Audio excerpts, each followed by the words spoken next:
بسم الله الرحمن الرحيم الصلاة والسلام على أشرف المرسلين. Salam alaikum.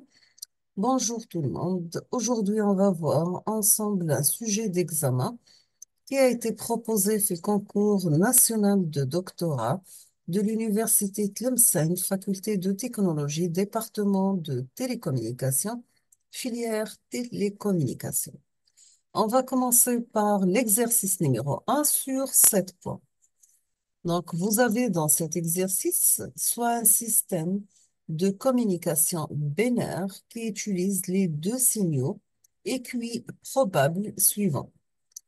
Vous avez S0 de t égale 0 pour t compris entre 0 et grand T. Vous avez S1 de t égale à grand A pour t compris entre 0 et grand T. Sachant que t représente la durée d'un bit, A, c'est une constante. Donc, vous avez S1 de t qui est égal à A. A, c'est la constante. T entre 0 et grand T. Grand T représente la durée d'un bit. Vous avez un bruit blanc gaussien de moyenne nulle et de variance sigma carré de n égale grand N 0 sur 2. Vous avez un bruit blanc gaussien de moyenne nulle et de variance sigma carré de n égale n 0 sur 2 est ajouté au signal transmis. Nous avons à la réception le démodulateur et utilise le filtre suivant. À la réception, le démodulateur utilise le filtre suivant. Nous avons f de t égale 1 sur la racine de t pour t compris entre 0 et grand T égale 0 à 1. Maintenant, on va exprimer le signal échantillonné à la sortie du corrélateur en fonction du bruit. Vous avez S0 de t égale à 0 et S1 de t égale à la racine de t à la sortie du démodulateur. Donc, on vous demande d'exprimer le signal échantillonné. La deuxième question, on vous demande d'écrire les équations de probabilité P de R sur S0 et P de R sur S1. Calculer ou écrire les équations de probabilité. La troisième question, on vous demande de déduire la règle de décision du récepteur. Déduire la règle de décision du récepteur. La quatrième question, on vous demande de montrer que le seuil optimal est 1 sur 2 grand A, la racine de t. Montrer que le seuil optimal est de 1 demi de A sur la racine de t. La cinquième question, on vous demande de calculer la probabilité d'erreur et déduire le rapport signal sur bruit SNR, sachant que la densité de probabilité d'un bruit blanc gaussienne définie par P de n égale 1 sur la racine de 2 pi sigma n au carré exponentielle moins n au carré sur 2 sigma n au carré.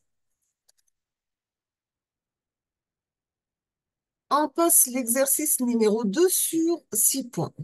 Donc, dans cet exercice, vous avez soit le filtre décrit par l'équation suivante, y de n égale x de n plus 0,5, y de n moins 1. Donc, y de n égale x de n plus 0,5, y de n moins 1.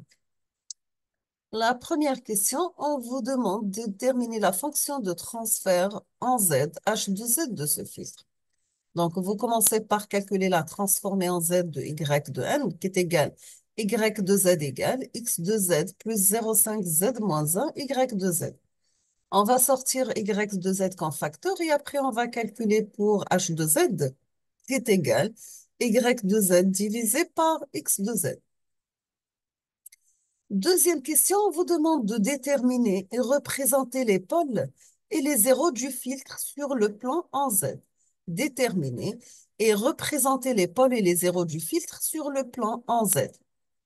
Et de quel type de filtre numérique, RIF ou bien RII, s'agit-il? Est-ce que il s'agit d'un filtre à réponse impulsionnelle finie ou bien Un filtre à réponse impulsionnelle infinie. Donc, d'après l'équation, on voit bien que c'est un filtre à réponse impulsionnelle infinie.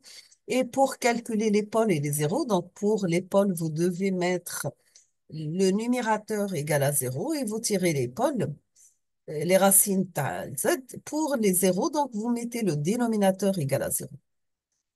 Expliquer donc pourquoi il est filtre, est un filtre RIF ou bien RI. Là, donc, on a le Y de n, ça dépend de Y de n-1. Automatiquement, c'est un filtre RI.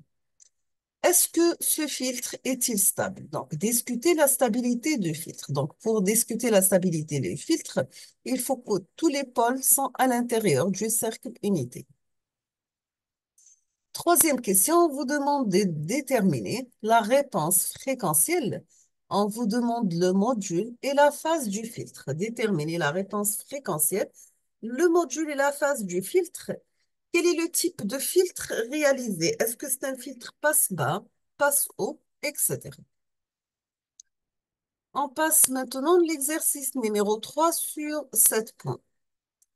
Donc, dans cet exercice, soit une transmission utilisant le code de Hamming avec une parité paire, soit une transmission utilisant le code de Hamming avec une parité paire. La première question vous demande de trouver le message codé à transmettre et vérifier le résultat en utilisant la méthode de Hamming simplifiée. Donc, trouver le message codé à transmettre et vérifier le résultat en utilisant la méthode de Hamming simplifiée, sachant que la représentation binaire des données à transmettre, elle est de 3 fois 1, 0. Donc, vous avez 1, 1 et 0. La deuxième question, on vous demande de retrouver le message initial en effectuant la correction d'une éventuelle erreur. Retrouver le message essentiel en effectuant la correction d'une éventuelle erreur et vérifier le résultat en utilisant toujours la méthode de Hamming simplifiée, donc en utilisant toujours la méthode de Hamming simplifiée, sachant que le message reçu, vous avez 1, 0, 1, 0, 1, 2 fois 0.